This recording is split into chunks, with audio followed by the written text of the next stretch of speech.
Hi, everyone, and welcome to the Sam Dever Podcast, episode 32. In this episode, I speak with actor and life coach Brian Maierhofer.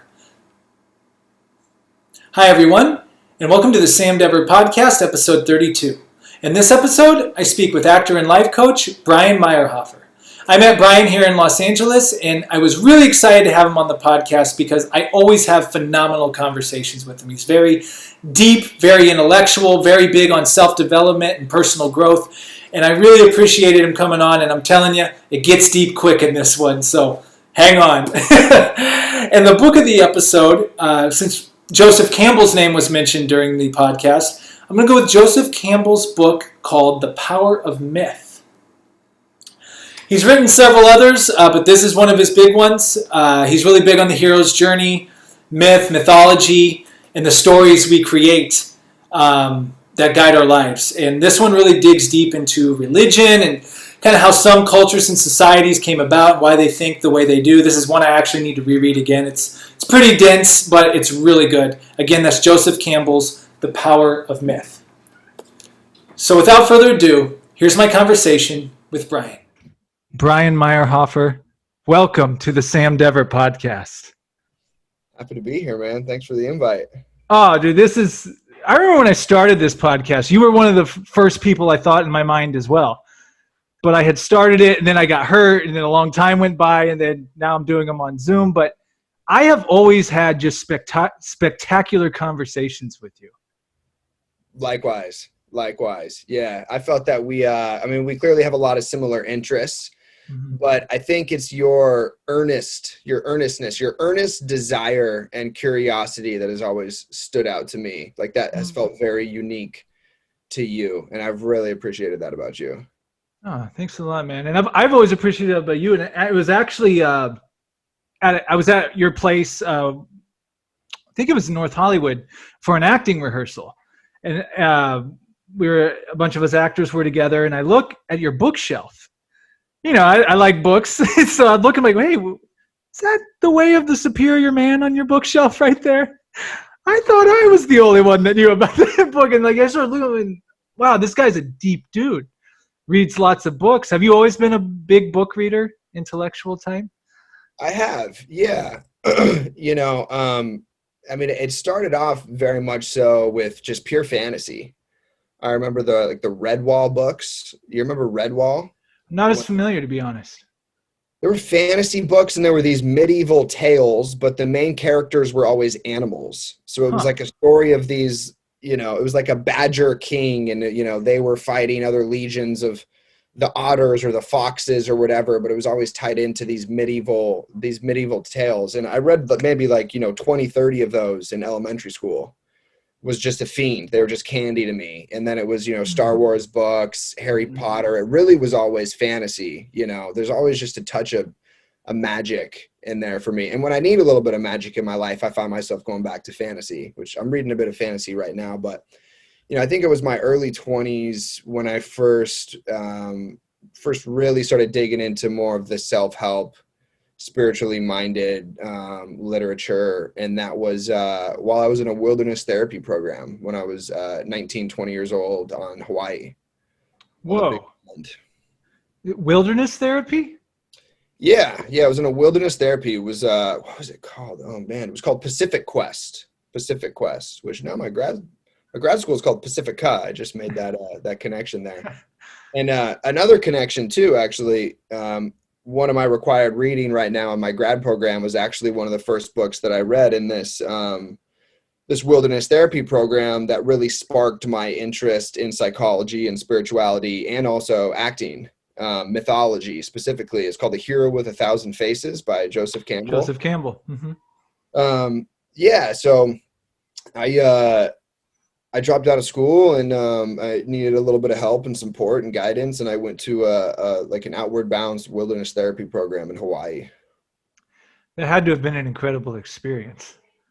It was unique. It was unique. And I have super fond memories looking back on it. I'm still kind of in touch with my therapist at the time from there. I mean, we're talking, 10 years ago. I'm coming up on 30. Mm-hmm. Last time I talked to her was probably 18 months ago, maybe a year ago. And I credit a big part of my foundation and my intellectual curiosity to my time there. It was also just the first chunk of my life that I experienced any semblance of sobriety, from the time I was, 13, 14 years old, to 19, 20, when I pulled myself out of school and decided to get some more support. Wow, it's amazing that you had the intuition and the awareness to be able to make that decision at that age too. It's a relatively younger age, you know what I mean? Like, for someone to make a decision like that. I do, and you're not the first person that's said that. And I hear that echoed by a lot of folk when I tell them my story. And I'm not sure what it is, just like anything, there's probably two sides to that coin. I recognize that on some level, I'm sure that some of my perfectionism had something to do with it, or just,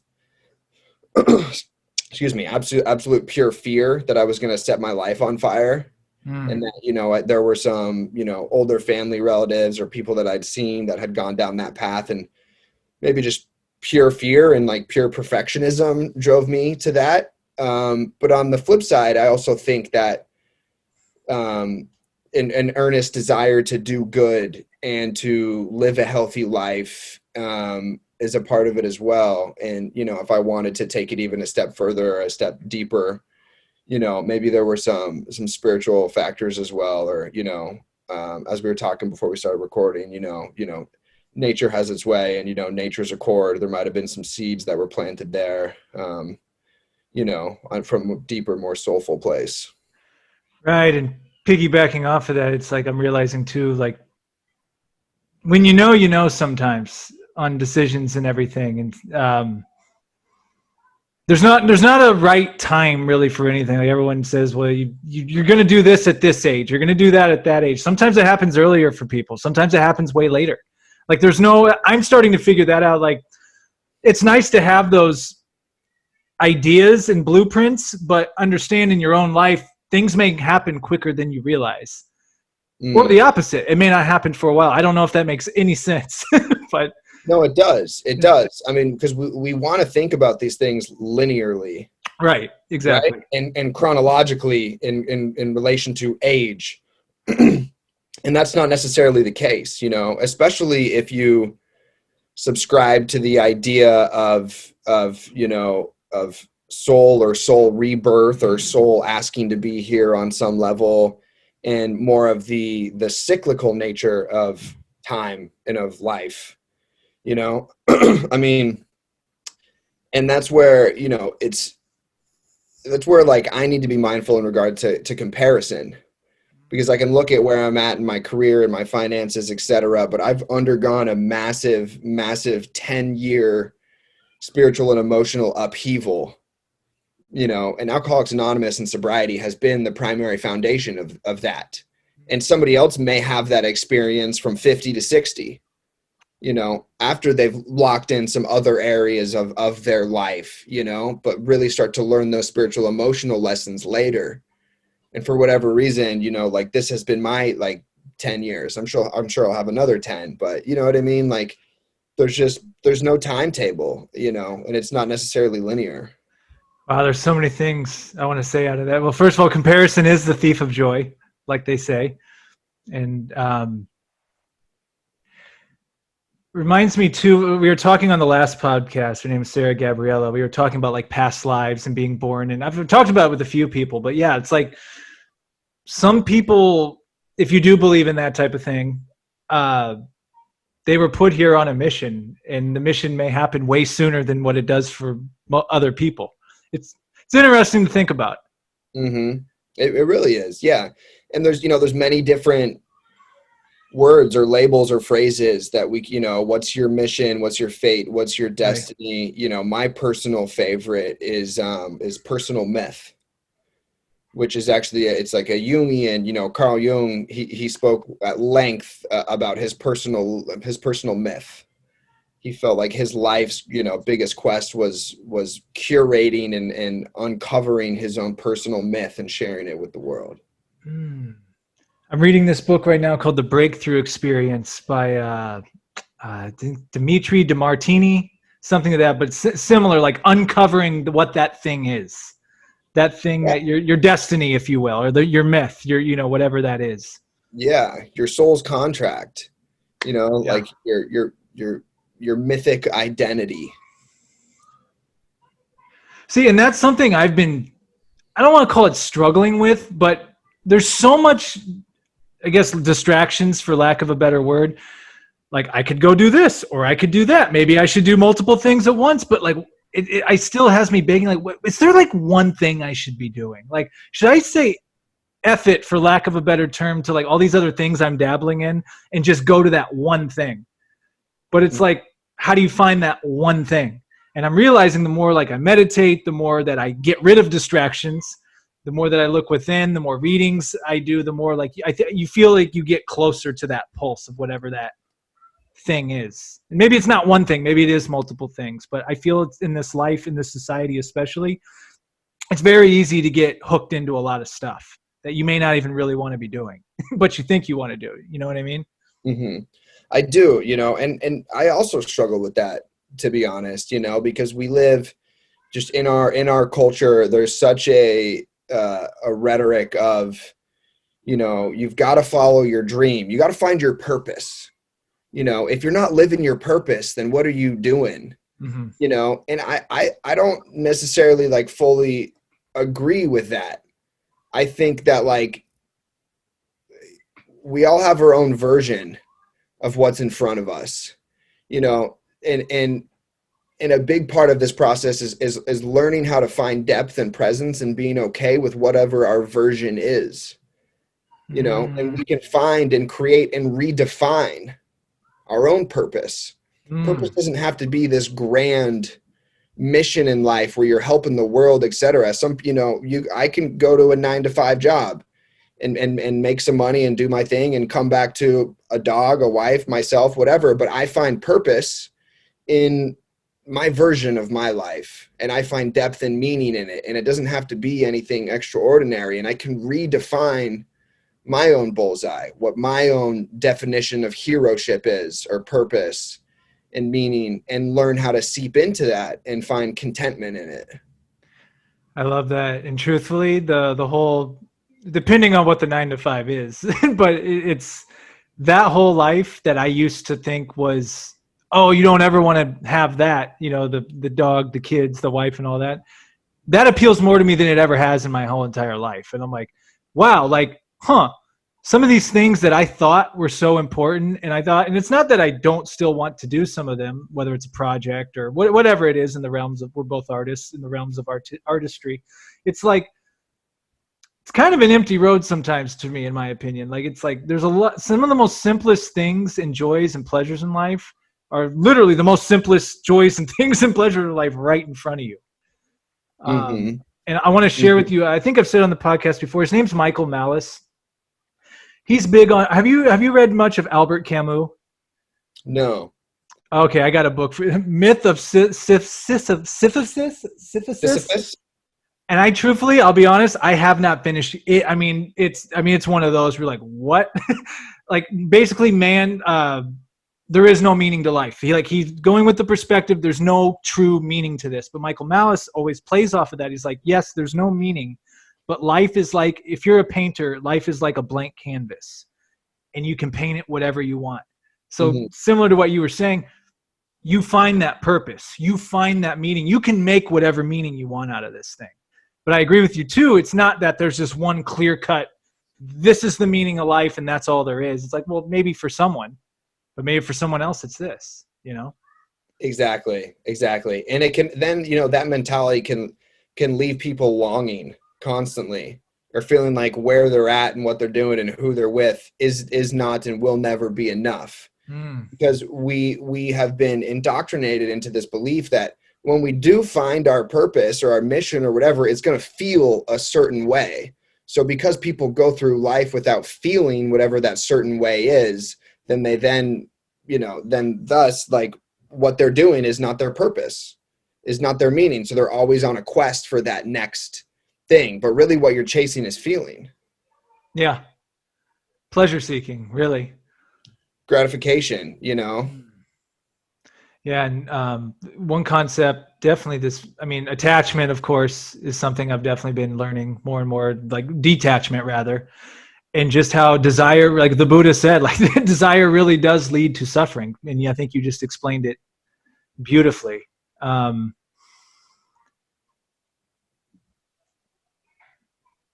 and also just the whole, I say this in every, but it really is about being present. Like it's such a simple thing, but I catch myself constantly just still getting hyped up about future events and future things instead of just sitting and settling into where I'm at right now and what's going on right now. And Mm-hmm. being able to enjoy whoever I'm with or whatever I'm doing to the fullest. Because if I'm just always thinking about this future that doesn't exist and the past that doesn't exist, I'm never really living this life. Like I'm just existing pretty much. Like I'm not fully there. Mm-hmm. Mm-hmm. I don't know. Have you ever found troubles with that, being present? Oh yeah, absolutely. I can be a fairly heady dude. Uh-huh.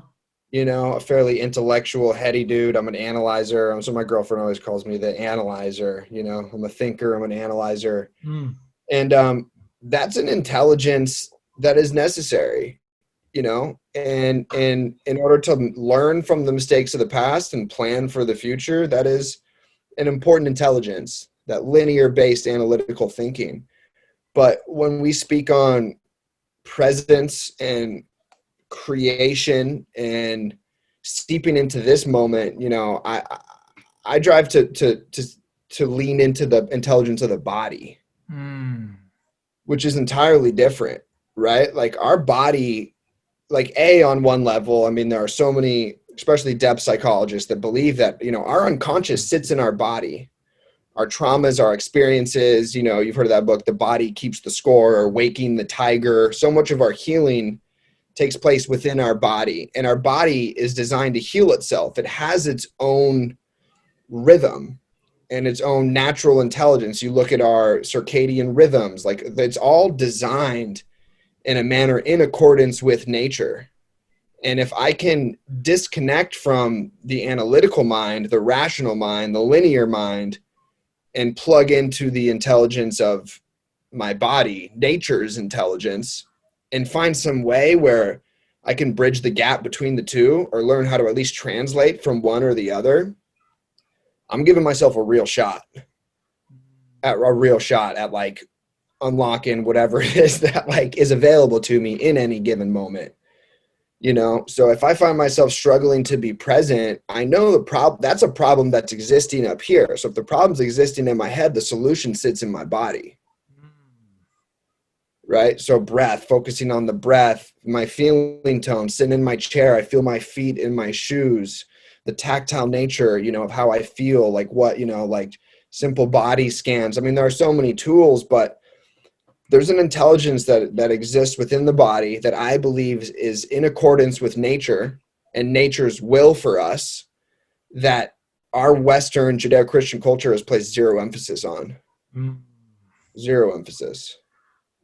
I completely agree with that. And it's funny you brought that up because a lot of the books I'm reading right now talk of that exact principle you're speaking of. Like just, and I've always been big on the subconscious mind. Like I really give that credit to even coming to LA. Like years ago, I just say, want to go to the West Coast. I want to be here, and like just seeing it and visualizing it and words of affirmation. It is amazing too. And then you bringing in about the health, like, yeah, there's zero, like, especially in America, like that's a whole other discussion, America and health. But there's so much, I guess you could call it ancient knowledge or secrets, whatever it is that we haven't even begun to tap into, I think, that maybe past civilizations millennia ago knew about. But us as, technology has been a great thing, but at the same time, I think we can rely on things too much and get too cocky, get too arrogant. but it's like we're missing out on the greatest technology, which is us, Mhm. our bodies. Like you said, even going through a healing myself. It is just incredible what the body is capable of, not only going through but getting back. It's insane. 100%. You know, and I've had some experiences with some plant medicine, some entheogenics, some psychedelics that have really reiterated and sort of validated that point to me. You know, when you eat something like psilocybin and are able to plug in and seep into the body, and you can feel that mechanism at work, which is really powerful. But yeah, just to speak on a little bit, it's so interesting to think and to really understand why we think the way that we do. Right. So we spoke on a little bit, just Western culture, Judeo-Christian mentality and thinking, and how it's this linear based, pull up your bootstrap, go get it type of attitude, moving forward, etc. And looking back at philosophy, at one point there's a reference point, and it's called the Cartesian split. And it's referring to Rene, I don't know how to pronounce his last name, Descartes, D-E-S, right? The philosopher. Oh, it sounds familiar, actually. Yeah, Rene Descartes. And he was the first philosopher that really separated the mind from the spirit, or the mind from the body. And he placed great emphasis on the mind over the body. And he wrote, I can't remember what it's called right now, but he wrote this amazing manuscript, and it's basically about critical thinking and how to use logic in this is in the 1600s, how to use your logic and critical thinking skills to move through life. And that was really one of the birth points of Western thinking, of the way that we think now, which our culture is so engulfed in, for better or worse. For my money, it's a little bit worse. But it can really be traced back to that Cartesian split. He was one of the first philosophers that separated the mind from the spirit. You've already dropped Waking Tiger, I think you named, was a book. And this one, when I go back to edit and listen to this, I'm going to be writing all this down. Yeah. You're one of those people, when you tell me, hey, have you read this? I'm like, no. You'll be like, yeah, go. I'm picking it up. Yeah. So it's interesting. I think about that a lot, because you're talking about other cultures that don't think the way that we do.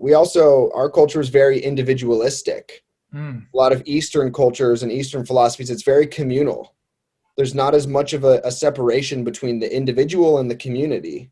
It's all one. One individual is sick, the community's sick. Communal-based thinking. We live in a very individualistic culture, and I don't think humans are designed to live that way.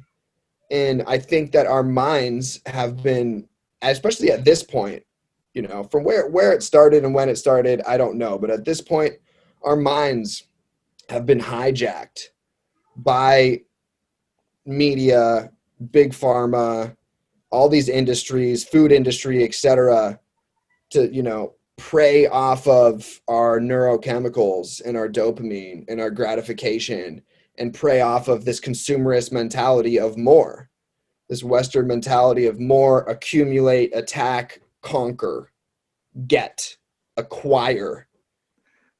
And it's people sitting, metaphorically, it's people sitting in a big fucking rooms, twirling their chairs, making money off of hijacking our brains. And they have teams and teams of psychologists that are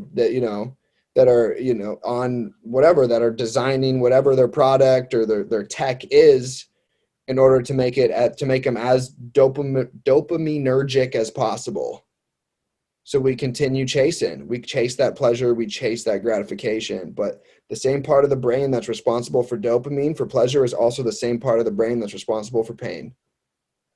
And it becomes a cyclical, self-fulfilling deal. So a big part of the way I'm thinking about things now is how do I unplug my mind from the dopamine systems that have been put in place that I am and everyone else has fallen victim to on some level? And how do I replace it with serotonin and oxytocin, these other neurotransmitters and chemicals that are also bioavailable to us, but they don't come through things. They come through relationships. They come through service. They come through purpose. They come through wonder and nature and curiosity and living a life based off fulfillment. And it's a slow build that doesn't go up and down. You're not chasing, it's not a dog chasing its tail like the dopamine cycles are. Ooh, that might be the promo clip right there. That's a lot of things to unpack there. Yeah. Well, and I'll add to what you were saying, like got to go do this, acquire this, and do that, and go get more. Well, what they don't tell you is, hey, guess what? You're going to die. And then what are you going to do with all that? I don't know if have you ever listened to Naval Ravikant at all? No. Tell me about it. I'm going to send you after this. I'm going to send you, man, this guy changed he's like they call him like the philosophical angel investor from Silicon Valley. He's made his money. He's good. But like he was on Rogan. He's been on, he doesn't do many podcasts, but Ferris and Rogan he did. And I've seen his name. Said something what'd you say? Sorry, I've seen his name now that you mention it. Yeah. A couple quick things out of what you just said that I think you really hit the nail on that he preaches. He's really big on you like taking care of your finances so you don't have to worry about your finances. But he's like, once you've taken care of your finances, you're done. Like, he's like, the trap is these people that become millionaires and they just have to keep going. He's like, you're just going to keep making as much money as possible? Then you're dead. It's over. Like life, he calls it a one-player game. Like, you're doing these things thinking that you're leading for something. You're leaving this huge legacy, but it's like, no, you are it.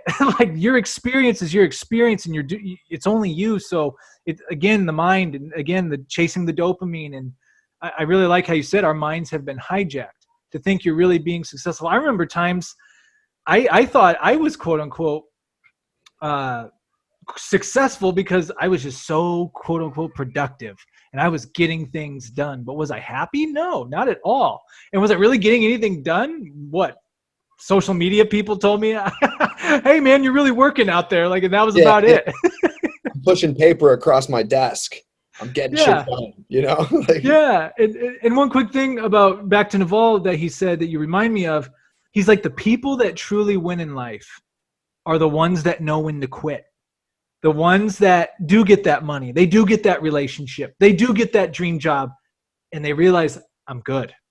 Like, and I'm finding that in my own life lately. Those are the traps, because we live in this world too where everyone thinks you just have so many options out there, whether it's relationships or jobs, anything. They want to make it think like you got to be this, like, always keep your options open, always get to the better. And I'm all about self-improvement. I know you are too, but I have realized that's also a trap within itself. Yep. Because some of the most beautiful people and opportunities are right in front of you. Right in front of you. But if you're too busy, for lack of a better term, on your bullshit, like I have been before, like thinking like, well, this is okay, but I think I can better myself doing this. So it's a trap. It's an endless cycle.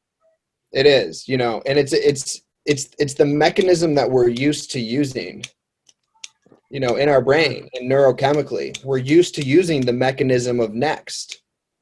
We're not used to using the mechanism of enough. It has to be built. It's built through practice. It's literally a practice, just like, like a gratitude practice is a practice. That's something you do once, or you're just, I'm going to be more grateful. You're getting in shape. You're getting your mind in shape. You're getting your emotional body in shape. You got to go to the gym. You got to solidify these grooves. It's repetition. It's exposure. Like it's a new mechanism. You have to build up that, those neural pathways, and the brain's malleable. It's plastic, the synaptic pruning, like the brain can change, but you have to build it. I think that's brilliant what you just said, because you're right. I myself have realized lately, whether it's through this podcast, through books I read, whatever things I'm doing to open my mind and expand, I realize, and I've talked with a friend, like, knowledge without application is useless. Like, I can go memorize as many theories and as things if I want, but am I actually applying this to my life? When someone gives me a criticism or a critique, am I actually listening to it and thinking like, that's a good point. Maybe I could improve in this, and this, instead of like getting an ego with it. Or, there's so many, and I'm really glad you said that, because it is a practice. It is a repetition, and you do have to practice being grateful. You really do. And one thing I've been practicing is, I didn't realize how much negative self-speak was in my mind. Like I may think I was a real positive person, but which is when it comes to abundance or attraction, like some things I realized I haven't been attracting because I'm cutting that off by speaking negatively on certain things that may open me up to those worlds, if that makes any sense. It goes deep, man. I guess that's what I'm trying to say. It's like it goes really, really deep. And we were talking in the pre-show room with psychology and the mind. I mean, it's crazy how deep this stuff goes. That little mantra that you just said, I already forgot the mantra because now I'm thinking about what it reminded me of. But in a similar vein, to piggyback off of what we've been talking about, right? Is success without fulfillment is the ultimate failure. And we get to define what fulfillment is. I'm really big on redefining.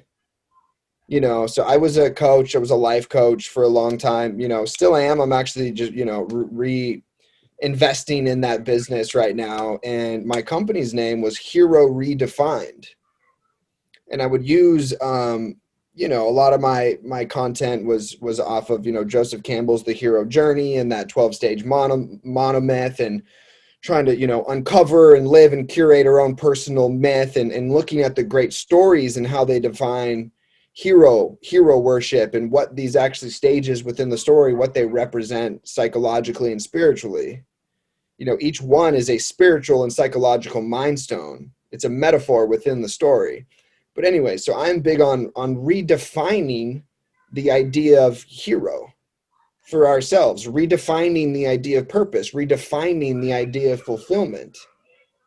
These are just labels and concepts that we can make our own. And how can I redefine my own conception of what it means to be the hero of my journey, to be the hero in my life? How am I the hero in my own personal myth? And what does that look like? And what are characteristics and attributes that make up the hero? And how can I redefine those for something that fit my version of who I am? We don't have to subscribe to the versions of the stories. We can redefine it and make it ours. And that's empowering. Yeah, you've definitely, now I know what the book of the episode's going to be. Have you read The Power of Myth by Joseph Campbell? I have, yeah. I've got it sitting here. I got it right here. I'm like, I don't have the hero. I know the other one you're talking about, but he said, I think it's in The Power of Myth. He talks about how people idolize, these figures over time, whether it's, and I'm not saying they shouldn't be like someone like a Christ. I'm not putting him down by any means. It's people want to be the hero, quote unquote, right? Because the hero's journey looks glorious, but he broke down. He's like the story of the knight who slayed the dragon, or Jesus going on the cross. It was brutal. It was extremely brutal. They went through freaking hell, but it's glorious after it happened, and we're telling the story of it. Right. Everyone wants to be and this is a lesson I learned. It's funny, like 10 years ago, all I wanted was to be famous, was to be rich, was to be like known by people for whatever art form or whatever. Now it's the exact opposite. Like, it's like I could give two shits. Even doing this podcast, I don't, whether we got 2 people listening to us or we get 200, it doesn't matter to me anymore. It's all about doing something you enjoy and getting the experience and what it is to you. Yes. So you've redefined it. Yeah, there you go. Yeah. Your own sense of meaning in your pursuits. Mm-hmm. And it's about the pursuit as opposed to the result. And the fruits of the pursuit. Yeah. And the fruits of the enjoyment and the fulfillment that you gain from the pursuit. And that's a lot of what I've been thinking about recently too, man. I moved out here 8.5 years ago to be a famous actor. I moved out here to be a movie star. Mm-hmm. I'm not going to delude myself. Again, where that motivation came from, I think that there was a light and a dark to that coin as well. Looking for some fix, looking for some validation, looking to be recognized, looking to be enough. Also a pursuit of the art, an enjoyment of the art, a love for story and for myth, and being a part of, stories on a mass scale. And so much of the human experience is ineffable. I think it can only be communicated and translated through story, through metaphor. you know, and wanting to be a part of that too, but like really have had to ask myself these big questions, you know, like life's about choices, and like, do I want to be famous? Do I want to be able to walk down the street? Do I want to live a life of pure raw temptation all the time? You know, like, and I don't know where I'm at with my acting career right now, you know, like last year was pretty slow for me, but the year before that, you know, I did the biggest job that I've done to date, which was super fucking rad, and it was a great experience, and I had a nice, you know, a nice week on set, and that was a blast. And I don't know if I find as much joy from it anymore, and I don't know where my motives are, and the quiet, the simple, the sustainable feels more attractive to me, as you were sort of speaking on. And I'll add on to, you are a phenomenal actor, by the way. Like, Thank seeing you. your work, you're really, and this is great because we haven't talked like any acting the entire time, and this is just beautiful. This has been beautiful so far. So, the one thing I will say about you, you're one of those people. We were on a hike once, a couple others as well, but you were definitely one of them that really showed me and explained to me that this is a business out here with acting. And I'll never forget, man, you telling me, I'll keep it vague, but like, you know, just telling me basically like your plan. Like, you had this like straight out plan, like year 1, year 2, year 3. You knew you're the one that told me about character types. Like, you got to know your type, and like how you had, I think you even sent me an email once showing me like what you sent to agents and stuff. And I'm like, I just remember thinking like, yo, this dude has done his homework. Yeah. Like you really opened my eyes to like, but again, that showed me another side to you. It's like, look, Brian's one of those guys, like, he takes his shit seriously, whether he's doing acting, whether he's doing school, psychology, self-development, whatever it may be. You're one of those people that, you know, you take yourself very seriously, and I really respect and admire that about you. I appreciate that. Mm-hmm. I appreciate that. Hopefully not too seriously. You know what I mean? Like, no, I'm playing with you. Yeah. I'm playing with you. Yeah, man. And the reality of that business, it's not pretty. It's ugly in a lot of ways. I find the ideological necessity really distasteful. You know, if you want to be in this business, you have to believe and think a certain way. I second that. I find that pretty distasteful. And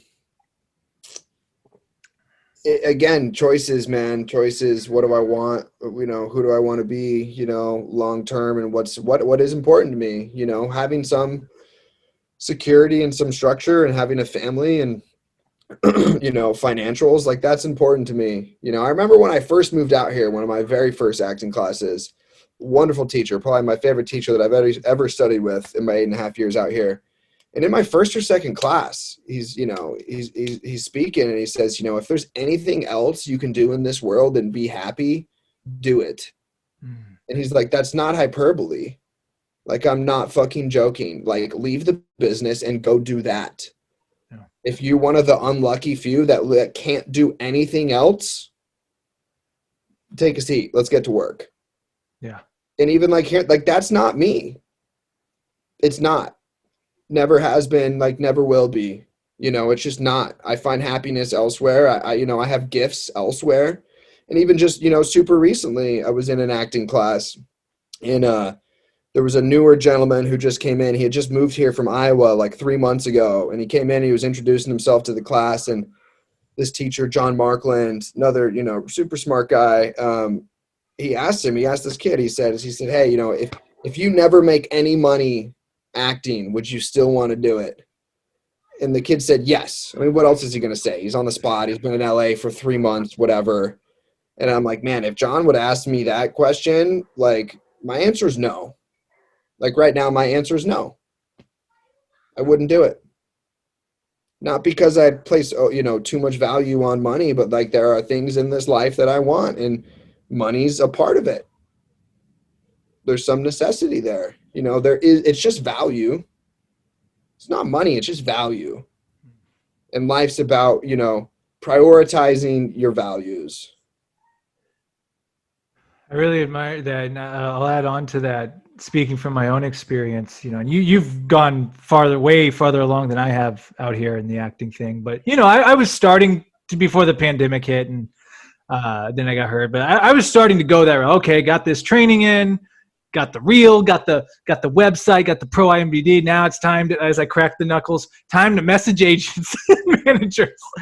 And, you know, that's a whole other thing. It's like, and again, I say this, and I know you as well as I have a lot of friends out here that give it everything in the bit. And I got the utmost respect for all of them. I hope they all land everything that they can. But I realized with me, man, I don't like getting a self-tape that's due in 45 minutes that I got to go crank out right now. Like, I kind of had a schedule going.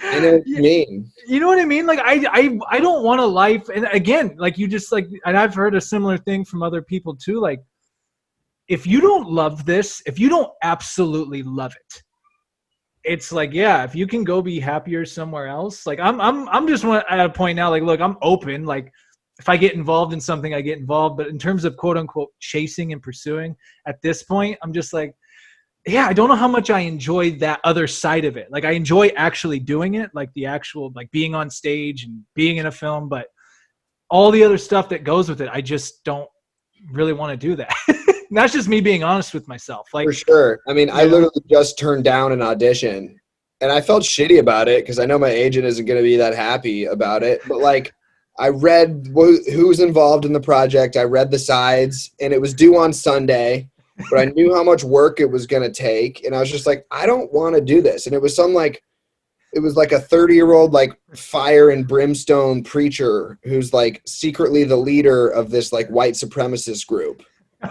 For this, like, which is, it's like cool content, like, but like, I don't want to go down that route for the next 3 days. Yeah, you know what I mean? Like, I'm good. Like, I got other plans before Thursday. Like, I'm straight, you know? And I don't know. I'm sure my agent's going to feel a certain type of way about it, but also, like, that's just not my business, man. Like, I need to, start, taking ownership of some of these choices. And if that means I'm closing the door on that part of my life, and it made me think too, as I was getting ready for this podcast and I was taking a shower, and I was,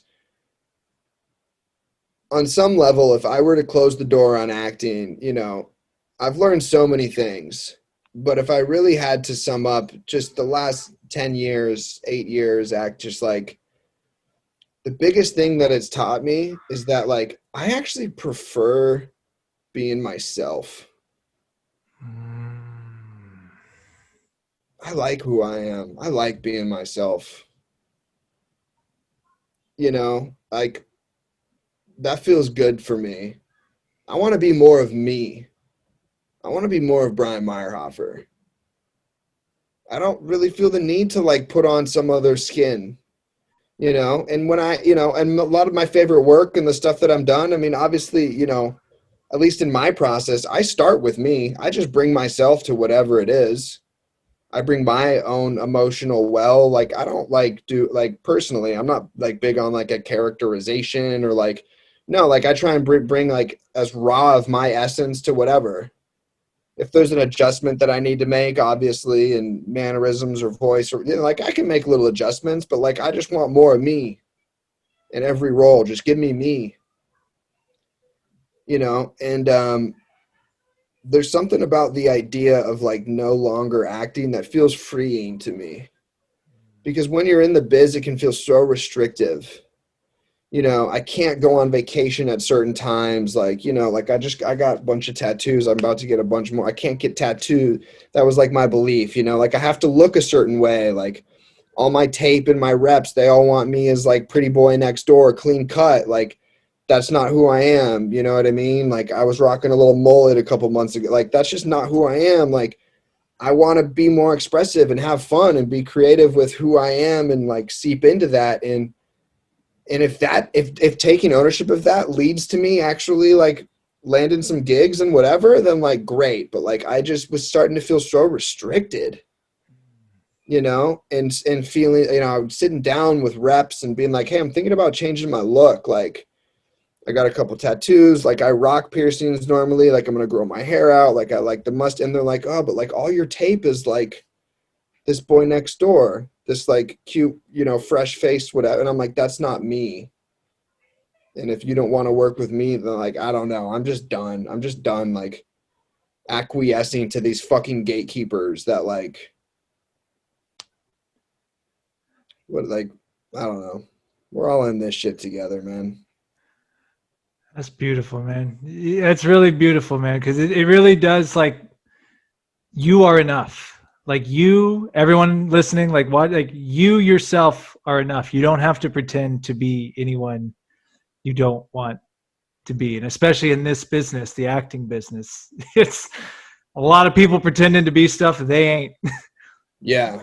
Yeah. You know, and that was the thing. So I was at the Golden Globes 3 years ago, maybe.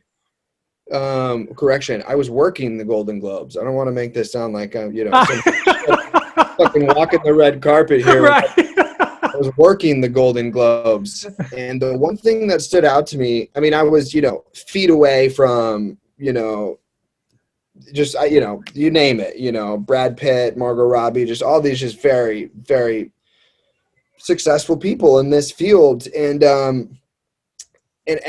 the one thing that I felt was a common theme from all these people, you know, Hanks, is like, they all just had this aura that felt so unique to who they were.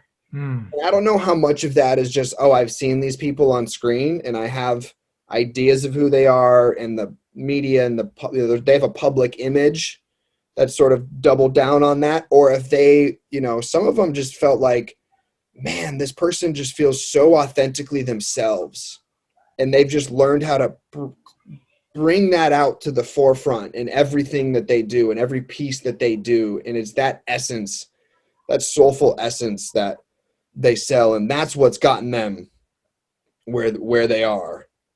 You know, it just felt powerful.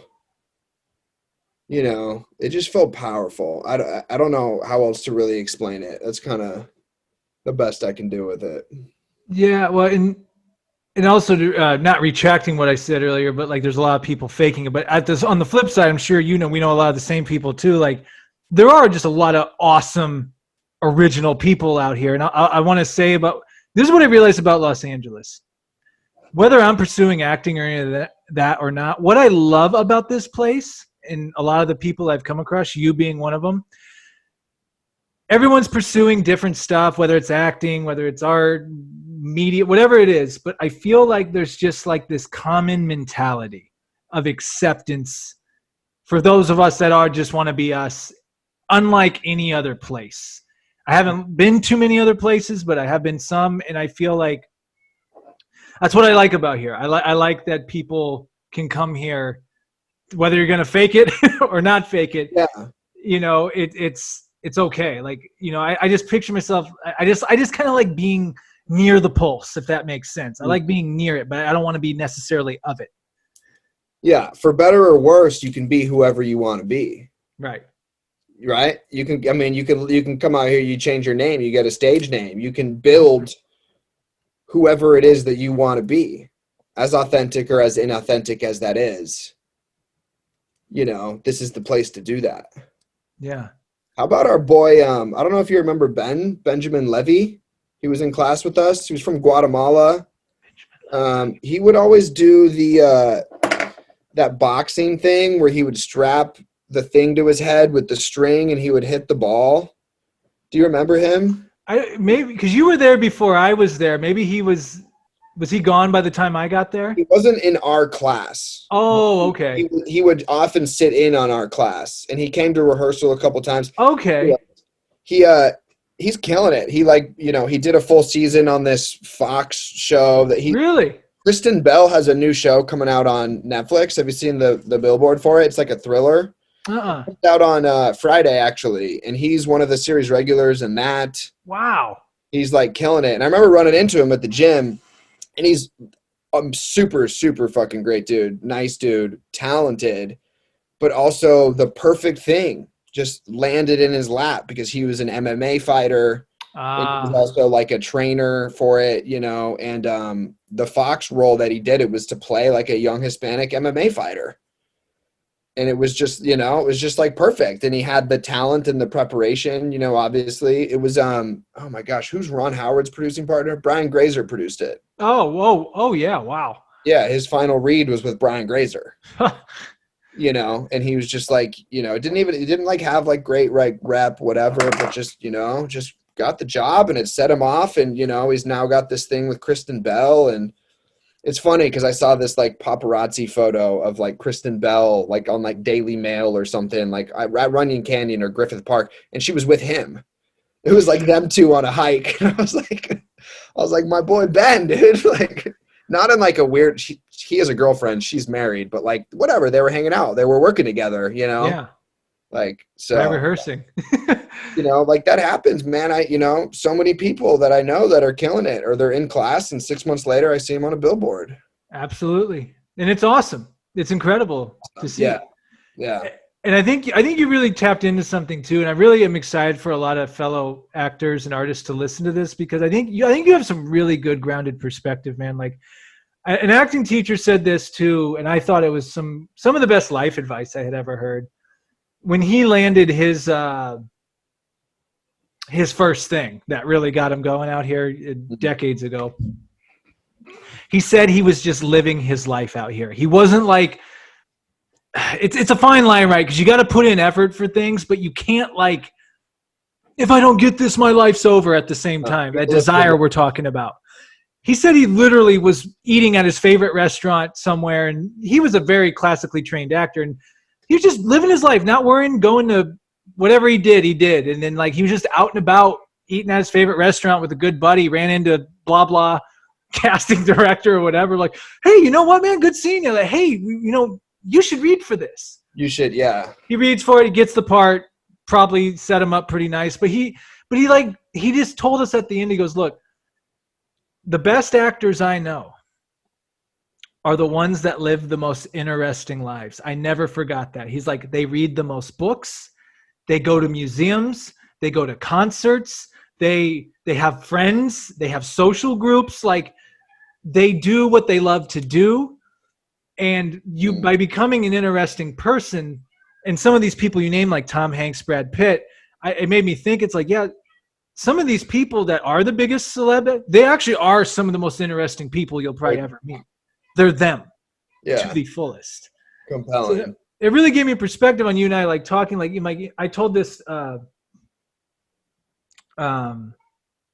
you know, I recently entered a relationship lately, and I realized one thing, and I said, like, I said, you know, I do have these, I think I'll always have artistic dreams and visions and projects I'll want to do, no matter what it is. I just creative by heart. But here's what I realized. I was in this mentality that you got to sacrifice it all. You have to give it all up to try to get this over here. But I'm like, no, you don't.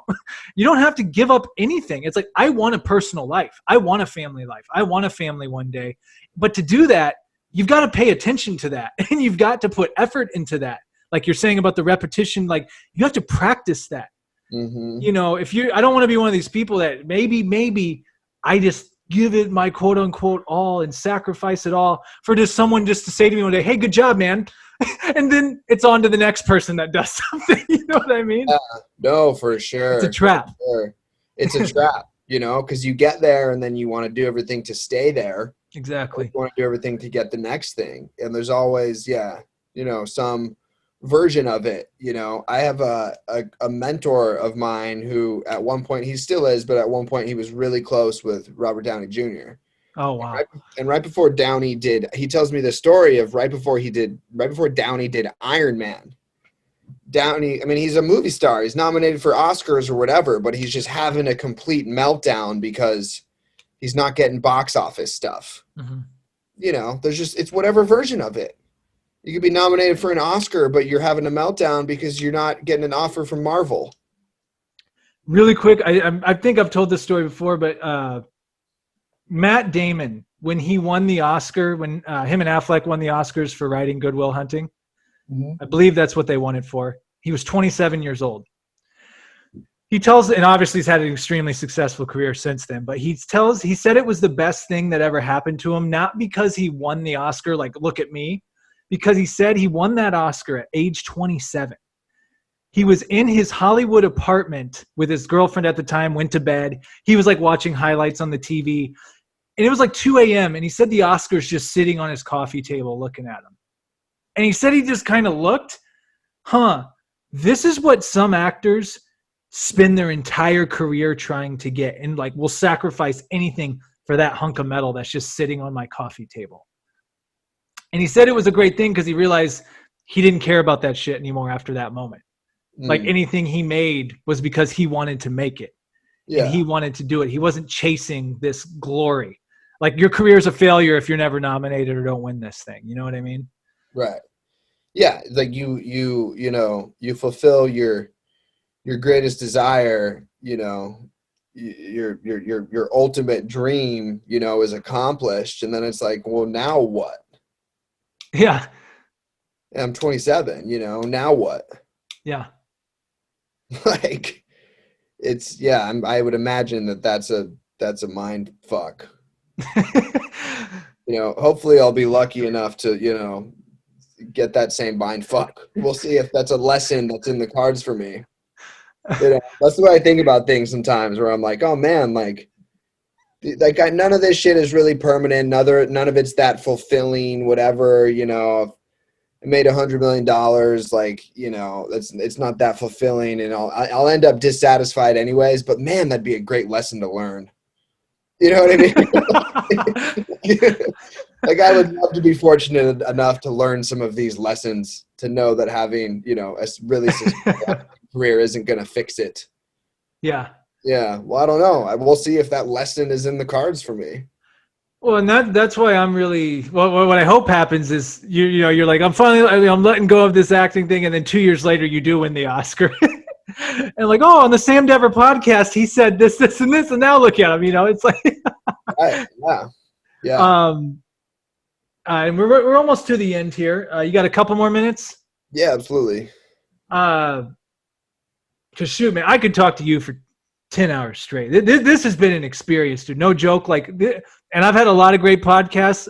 They've all been great. But this one, like, I really feel like from the second we hit record, it was like this freaking rhythm, man. Like, it was this just flow of consciousness, which I wouldn't have expected anything less. But this has been a beautiful conversation. And going just real quick, like, I'm just realizing more and more about personal development and growth, and just keeping yourself accountable. Like, I'm like really accountable, not putting myself down, but like, oh, Sam, like, you shouldn't have handled it that way, or you could have handled this better or done that. And just that constant, like you talked about, analyzing, that constant, like, how can I do better the next time type of mentality. And just really realizing that, okay, like, financial security is great, but I'm also not going to sell my soul for it. And I'm also not going to think that it's everything, because I could get the financial security and be a terrible human being. And like, you see it.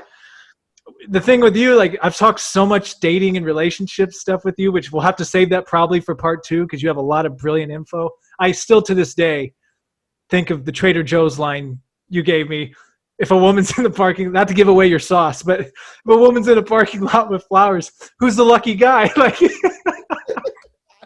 I never forgot that shit. On my ass, man. But yeah, Yeah, but it's like, I've really realized, and it's really hit me as of late, like, all right, like,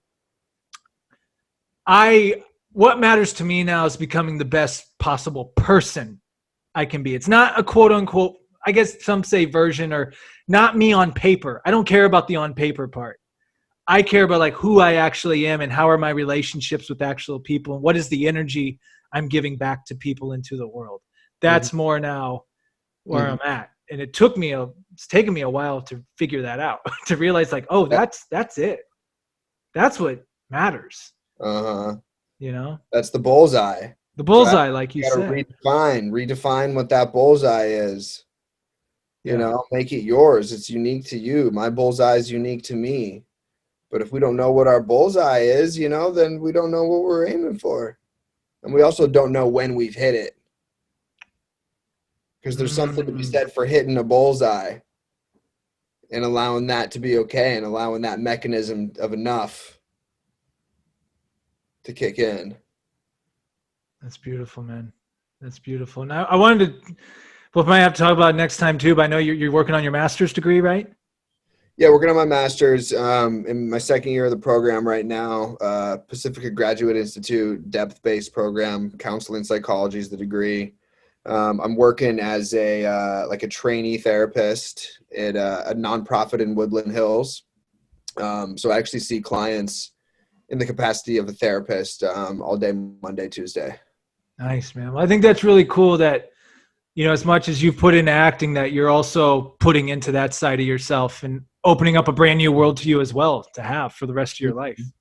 Yeah, and I think of things similarly, and again, one of the initial interests for both personal development, spirituality, therapy, and acting and story, came from mythology. And so that's why I like the depth-based program, because Carl Jung, he looks at a lot of the great myths and how these metaphors are these story points are indeed metaphors for psychological development. But I feel whether I'm stepping into a scene or whether I'm sitting with somebody doing a one-on-one session in the therapeutic space, all I'm really doing is creating a container for energy to shift, move, transfer, change. Right? There's like in a scene, whatever, you allow the words on the page to carry that energy. You allow yourself to be changed and moved through the give and take of this energy in the scene. And you need to create a container to do that. When in therapy, no matter what you're discussing, emotional life is nothing but energy, right? And so we're creating a container for energy to shift, move, transform. It's really the same practice in a lot of ways. Yeah, and that's one thing too. I need to get into therapy I've so much value in talking things out. Yeah, exactly. With someone, because you're in your head. When you're in your head, your head's a great place, but it's also a dangerous place. And when you don't, there's been so many times where I think I know what's what, but then I'll like articulate an idea and it'll come out of my mouth and I'll say it to someone like, oh no, I don't think that, or, oh, that's not what I thought it was. Yes. Yes. So that's a valuable thing you're providing for people. I think so. It's challenging. It has its challenges. Yeah. But again, I think it's a part of it. It's a part of what I've defined for myself here, with my own personal myth. Awesome, man. Well, yeah. Brian, we could keep going, but this time I think there's a lot for people to chew on.